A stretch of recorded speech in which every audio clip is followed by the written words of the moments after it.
Seekordses õppevideos räägin sellest, kuidas krüpteerida oma arvutis andmeid. Andmete krüpteerimiseks võib olla mitmeid põhjuseid.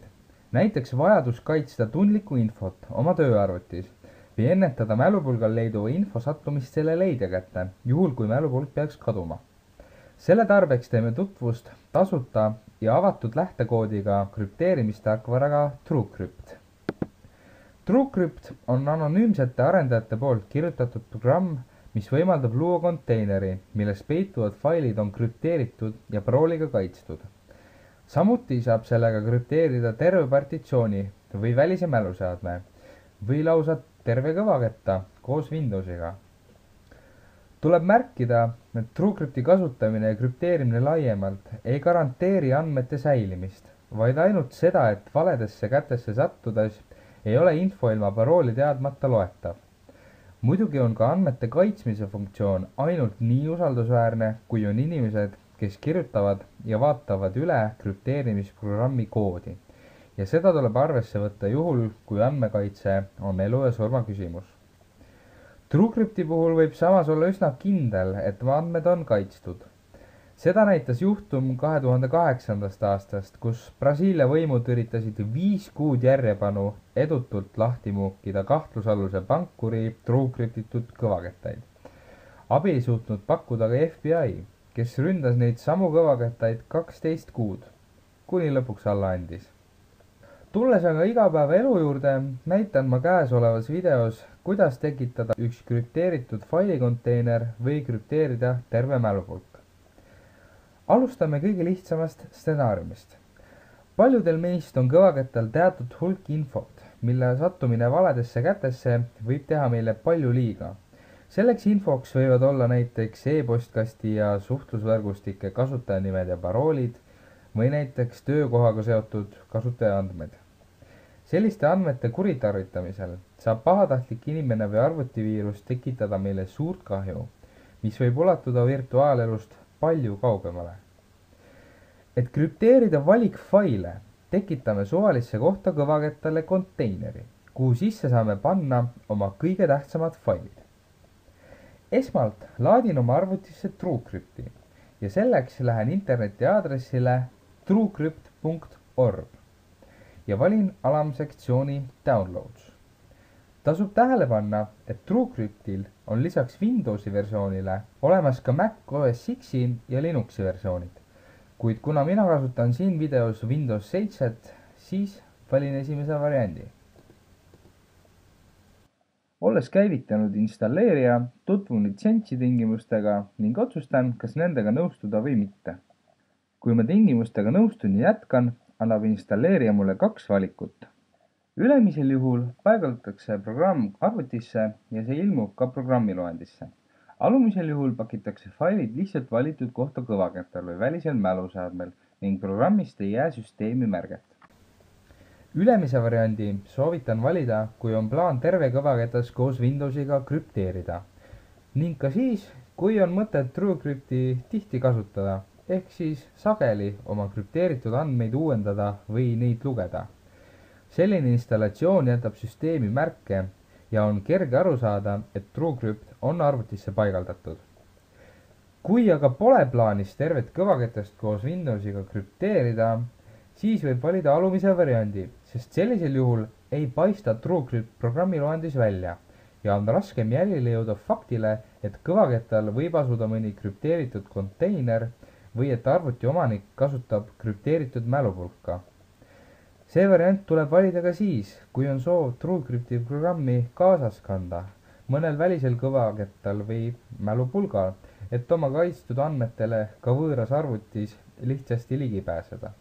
Mina valin seekord ülemise variandi, sest minu turvariskid pole väga suured ning võin lubada endale seda, et inimesed saavad aru, et mu arvutis on krüpteeritud andmeid. Ligi ei pääse neile ju sellegi poolest. Järgnevas aknas küsitakse, kellele TrueCrypt paigaldatakse ning kas ja kuhu panna vastavad ikoonid. Seejärel toimub paigaldusprotsess ning esmakordse kasutajana suunatakse meid pärast programmi installimist ka TrueCrypti kodulehele algajate juhendit lugema.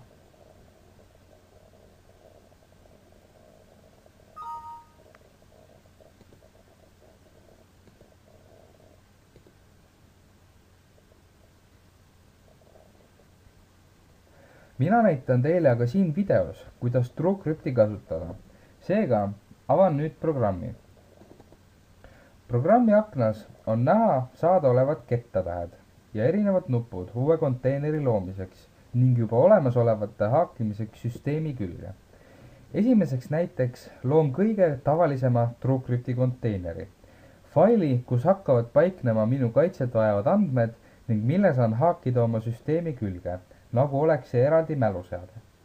Selleks valin konteinerile kettatähe, mille alla seda edaspidi haakima hakatakse. Valin näiteks P. Seejärel vajutan nupule Create Volume ja jätan valikuks esimese ehk Create an Encrypted File Container ning vajutan Next. Järgmises aknas avanev valik on päris huvitav ning siin tuleb teha väike seletustöö. Nimelt standardse TrueCrypti konteineri põhimõtted olen juba seletanud. See on üks fail kõvakettal, kuhu sisse saab TrueCrypti tarkvara abil panna ja sealt lugeda infot, juhul kui teada on parool. Peidetud TrueCrypti konteiner on aga selline konteiner, mis on omakorda ühe TrueCrypti konteineri sees. Sellist eriti turvalist varianti on tarvis kasutada siis, kui on oht, et keegi sunnib meid avaldama krüptitud andmete parooli. Näiliselt on meil olemas üks krüpteeritud konteiner, kuid tegelikult on seal peidus teine. Kui on kasutusel peidetud konteiner, siis võime näiteks alluda survele ning avaldada välise konteineri parooli. Kuid avaldades välise konteineri, ei ole võimalik näha ega kuidagi aru saada, et konteineri sees on peidus veel omakorda üks konteiner. Selle välise konteineri nähtavasse sisusse tuleb paigutada nii-öelda petufailid, kus tundub olevat salainformatsioon, kuid mis ei ole tegelikult oluline või siis on eksitav ja vale. Nii arvab survestaja, et ta on teie infole ligi pääsenud ja jätab teid rahule. Päris informatsiooniline ligipääs toimub täpselt sedasama konteinerit avades, sest näiliselt meil ju ongi üks konteiner. Kuid sellele infole pääseme ligi ainult siis, kui sisestame peidetud konteineri parooli. Seepärast peavad nii-öelda peibutusinfo ja pärisinfo paroolid olema hästi erinevad ja tuleb meelde jätta, milline parool millise konteineri kohta käis. Ehk siis üle korrates. Peidetud TrueCrypti ketas tähendab seda, et ühe konteineri sees on teine konteiner, mille olemasolust ei ole välise konteineri avamisel ja selle sisu vaatlemisel aru saada. Seda topeltkonteinerit avades küsitakse parooli. Kui sisestatakse välise konteineri parool, avatakse väline konteiner, kus on valeinfo. Ainult siis, kui sisestatakse õige ehk siis sisemise konteineri parool, haagitakse süsteemi külge see ketas, kus on info, mida tegelikult peita tahetakse. Näidiseks loome peidetud TrueCrypti konteineri. Vajutame Next. Järgmises aknas jätame valituks esimese ehk normaal mode'i. Ning siin küsitakse meilt, kuhu me soovime kõvakettal selle konteineri paigutada. Konteinerit saab hiljem küll liigutada, kuid muidugi on soovitav kohe alguses valida võimalikult hea asukoht.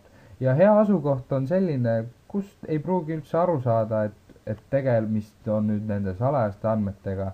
Näiteks paneme selle konteineri ajutiste failide kausta, paneme talle nimeks ERY ja ilma kas või igasuguse faili laiendita ja vajutame Save. Siin aknas vajutame nüüd Next ja hakatakse tegelema välise kettaga ehk siis välise konteineriga. Siin aknas küsitakse, millise algoritmiga andmed krüpteerida. Meie jätame valituks AES-i, kuid siin võib tutvuda ka teiste algoritmidega. Vajutame Next ehk järgmine ja valime välise konteineri suuruse. Seejuures tuleb siis arvestada nende andmetega, mida tegelikult peita tahetakse ja mis peavad mahtuma selle suuruse sisse ning ka nende peibutusandmetega ehk siis päris salastatud andmed pluss peibutusandmed peaks olema selle välise ketta suuruseks või paneme siis natuke rohkem. näiteks mina kavatsen peita tekstifaile, mis ei võta väga palju ruumi, aga teeme välise konteineri suuruseks 100 megabaiti ja vajutame Next. järgnevalt peab looma parooli. Välise ketta parooliks panen mina praegu 5-tähelise parooli. Väline tuleb ka märkida, et tegelikult ei soovitata panna alla 20-tähelisi paroole, kuid selles näites ei ole see nii oluline. Järgnevas aknas saame valida failisüsteemi ja siin luuakse meile ka krüpteerimisvõti ning selle suvalisuse tõstmiseks tuleb aknas lihtsalt liigutada hiirt võimalikult suvalise trajektoori ja suvalise kiirusega ning seejärel võime vajutada format.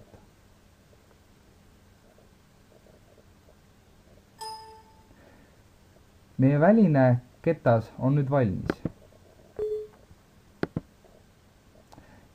Jätkame sisemise kettaga. See on ketas, kuhu tegelikult pannakse kaitstavad failid. Järjekordselt tuleb valida krüpteerimisalgoritm ja konteineri suurus. Kuna välise konteineri suurus on 100 megabaiti ja me tahame ka jätta natuke peibutusinfole ruumi, siis näiteks paneme selle peidetud andmete konteineri suuruseks 80 megabaiti. Ja paneme tema parooliks sisemine.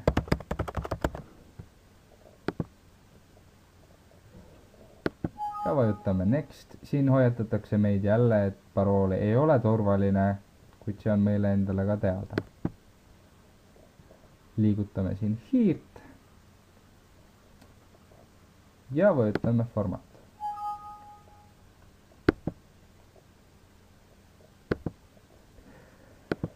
Nüüd on konteiner loodud. Vaatame, kus ta asub. Avame dokumendid, ajutised failid, eri. Nagu siit näha, on tegemist 100 megabaidi suuruse failiga, millel ei ole laiendit, mida ei saa mitte kuidagi muud moodi avada kui ainult TrueCryptiga. Konteineri avamiseks valime me siit selle faili ja vajutame Mount. Nüüd küsitakse meilt parooli ja siin ongi nüüd see koht, kuhu saab sisestada nii välimise kui sisemise ketta parooli.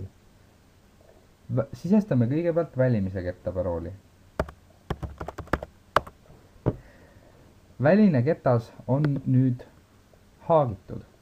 See on süsteemi küljes tähisega P suurusega 100 megabaiti. Siia võime panna nüüd petuinfo ehk failid, mida me tegelikult ei taha kaitsta, kuid mille me nii-öelda oleme nõus avaldama survestajale. Selleks olen ma loonud paar petufaili. Need kopeerime siis siia kausta.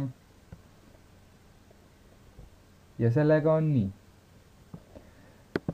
Nüüd võtame me selle ketta süsteemi küljest ära ehk dismount all praegusel juhul ja ühenduma selle sama konteineriga. Vajutame mount.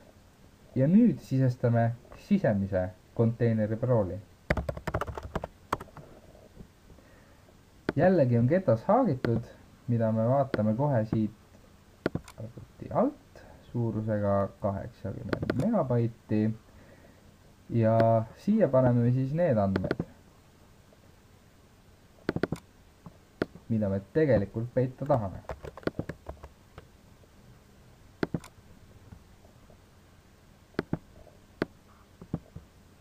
Nüüd on meil olemas nii peibutusinfo kui ka pärisinfo ja katseks ühendame selle konteineri siis uuesti, kuid sisestame välise konteineri parooli. Nagu näha, siis ketas on süsteemi külge haagitud, kuid sisemise konteineri kohta ei ole mitte ühtegi märget ja ei ole võimalik aru saada, et selles konteineris on veel mingit infot peidus. järgmiseks krüpteerime aga terve mälupulga.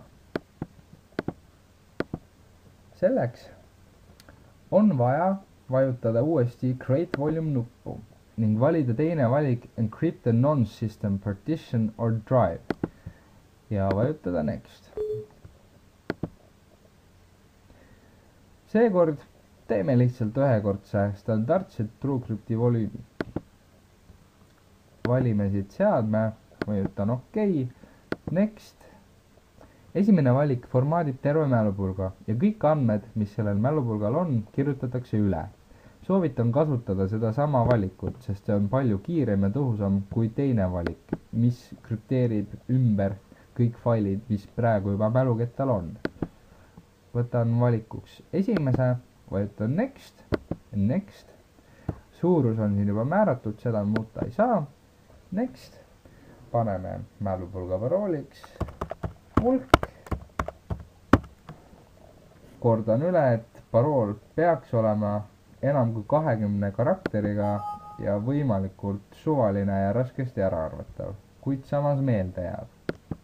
Kuna mälupulga suurus on üle 4 gigabaidi, siis küsitakse, kas mul on plaanis hoida seal ka suuremaid faile kui 4 gigabaiti.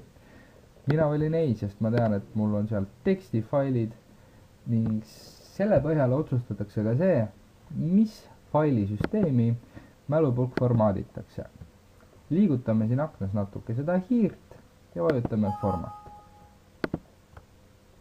Sellise üsna suure mälupulga formaatimine võtab omajagu aega. Mina ei jõua seda ära oodata ja vajutan abort, kuid siiski on mälupulga näide ka kasutatav. Haagin külge selle mälupulga. Vajutan Select Device. Mälupulk on siin. OK. Mount. Parooliks on hulk. Ja mälupulk on ühendatud. Nagu näha, siis kui vajutada mälupulgale endale, arvab Windows, et midagi on valesti. Ja siis, kui mälupulgal olev konteiner ei ole haagitud, pakub Windows lausa seda, et mälupulga peaks formaatima. Seega ei ole kuidagi võimalik aru saada, et mälupulgal on tegelikult andmed ja need on lahti võetavad. Päris andmetele saab aga ligi jällegi selle tähe alt, mille alla haagiti mälupulk ja need andmed asuksid siin. Nüüd haagime aga mälupulga lahti. Üldse kogu selle krüpteerimise turvalisuse huvides tuleb olla väga tähelepanelik, et arvuti juurest ei lahkuta enne, kui kõik kettad lahti haagitakse ning samuti ei tohi mälupulka arvuti küljest ära tõmmata enne, kui ta on arvuti küljest lahti haagitud TrueCrypti programmiga ning muidugi ka Windowsi või mõne teise operatsiooni enda süsteemi kaudu turvaliselt eemaldatud. TrueCrypt võimaldab krüpteerida ka terve kõvaketta koos Windowsiga nii, et arvuti käivitamisel küsitakse parooli ja ilma selleta Windows ei käivitu. Kusjuures ka Windowsi puhul saab kasutada peidetud konteineri põhimõtet. Installeeritud on 2 Windowsi, millest üks on selline, kus ei tehta kriitilise tähtsusega asju ning teine on selline, kus kõige salajasemad toimingud aset leiavad. Et krüpteerida kogu süsteem, tuleb valida Create Volume'i alt 3. variant ehk Encrypt the System Partition or Entire System Drive. Seda operatsiooni ma siin õppevideos läbi ei tee, kuid video all on link vastavale õppematerjalile TrueCrypti dokumentatsioonis, mis on üldse üks väga huvitav ja kasulik koht, mis tasub programmi kasutama hakkamist kaaludes kindlasti kas või pealiskaudsel tasemel läbi servida. Ega siis midagi, jõudu krüpteerimisel!